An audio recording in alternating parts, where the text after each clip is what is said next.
Please welcome Gurnek Pahuja on What Education Doesn't Teach You.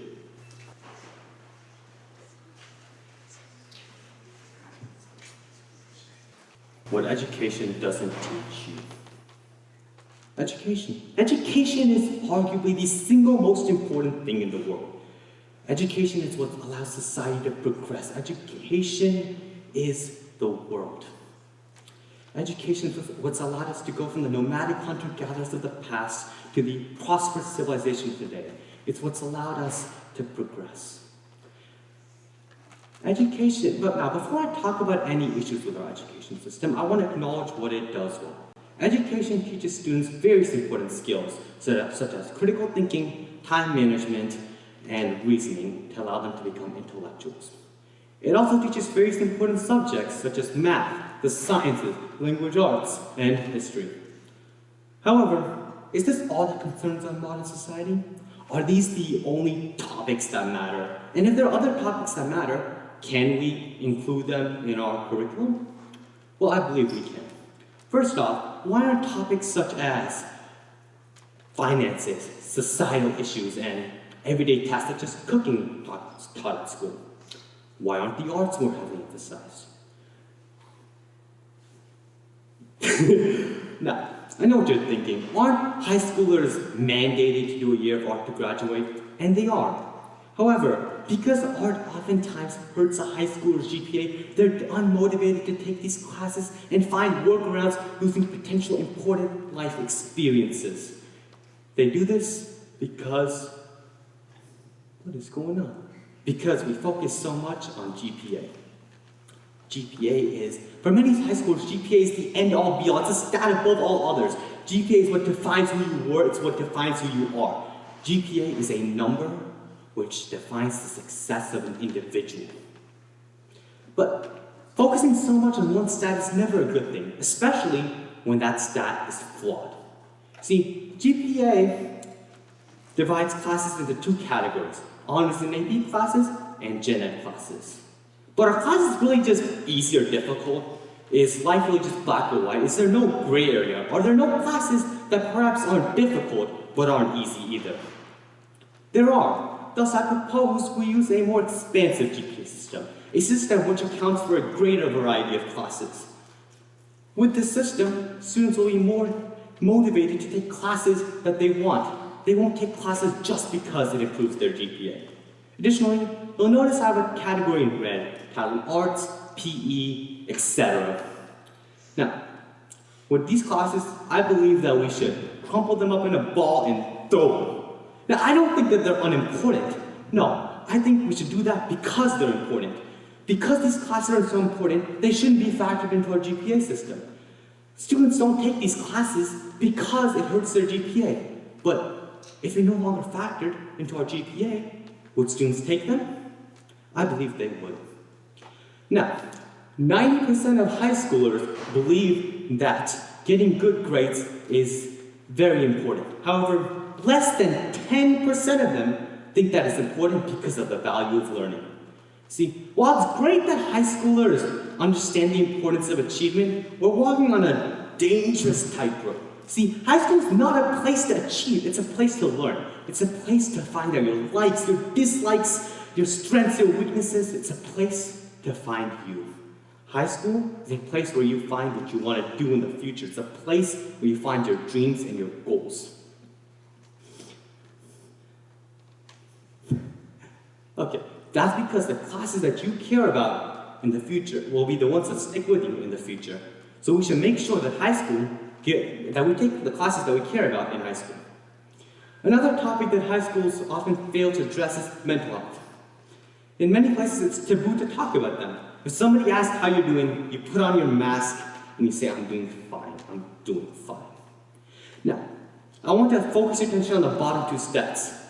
Approximately 16.5% of high schoolers reported that they had a mental health illness in 2018, prior to the pandemic. And approximately 50% of them got the help they needed. Now, although schools have systems to help these students, evidently they're not being used. This is because schools are unable to create an environment where students feel safe, where they feel like they can talk to others and get help. For example, I had a friend. He's a very smart individual. He's in multiple AP and honors classes. He's in multiple sports teams. He's in multiple clubs. If there was a brochure for Santiago, he could very well be on the front page. He's been a straight A student his whole life, but for the first time ever, he was getting C's. So he didn't know what to do. He did what any high schooler would do in this situation. He cut off all his other activities, and he focused on studying. He cut off on his sleep. He cut off on his sports. He cut off on his social environment. And he began to study more, study harder, study longer. But his grades didn't go up. His grades just didn't go up.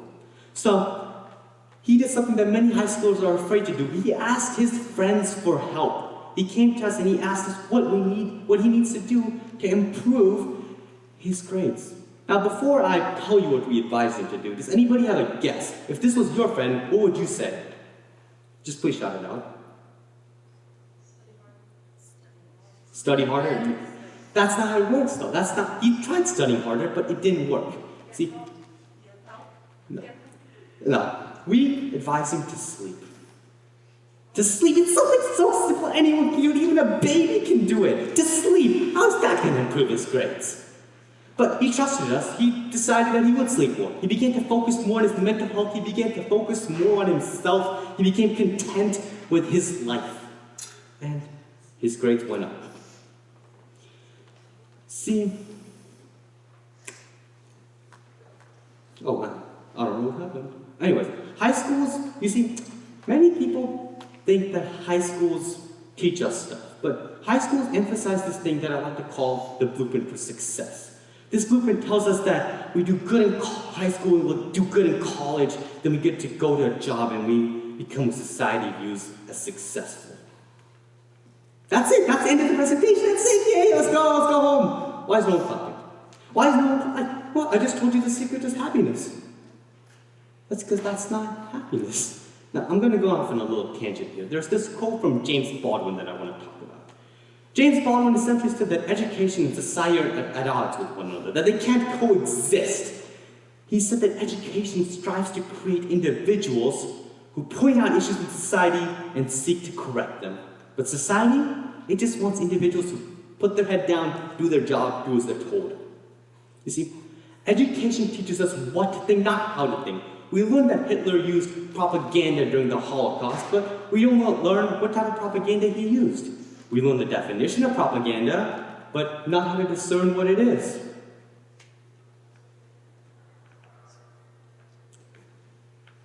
Oh, God. That's because education strives to create a competent society. We are cogs in this system who are doing our role. Not all of us can be these influential thinkers like Elon Musk or Jeff Bezos. We need people who work under them too. And this blueprint for success tells us that we should be happy with it, that that's successful. This blueprint for success stifles our creativity. It tells us to be happy. But is that success? Creativity is a billion-dollar idea, but it's a 1 in a billion chance, so why take that risk? Why take that risk when you can follow this blueprint for success? When this path has already been laid out for you, and you can just walk on it and be happy. I say, why not? Why not take a chance? Why not do what you want to do if that's what you view as success, if that's what you want to do? Now, I'm not saying you should drop out of high school and you should be like, Mom, starting a business, because that's not going to work. I'm saying that you should hold on to your creativity. You should never let this education system stifle it, and then when the time comes, you should pursue it. So I've talked a lot about our education system. How do we fix it? That's the billion-dollar question, right? That's the question we all want. See, there's no answer, and I hate to say this, but I hope that every person in this audience has their own version of education, and their own ideal education. See, education is different for every person. It is a means to the future. It is a way for us to get to where we want. And all of us want to get to different places, so it's different for all of us. Education is what can connect society, not by thinking of the world in terms of black and white, but by walking into the unknown and seeing these varying shades of gray that encompasses. Education is a reflection upon life and society. And instead of treating it as a separate entity, we should make sure that it truly prepares us for the uphill climb ahead. Thank you.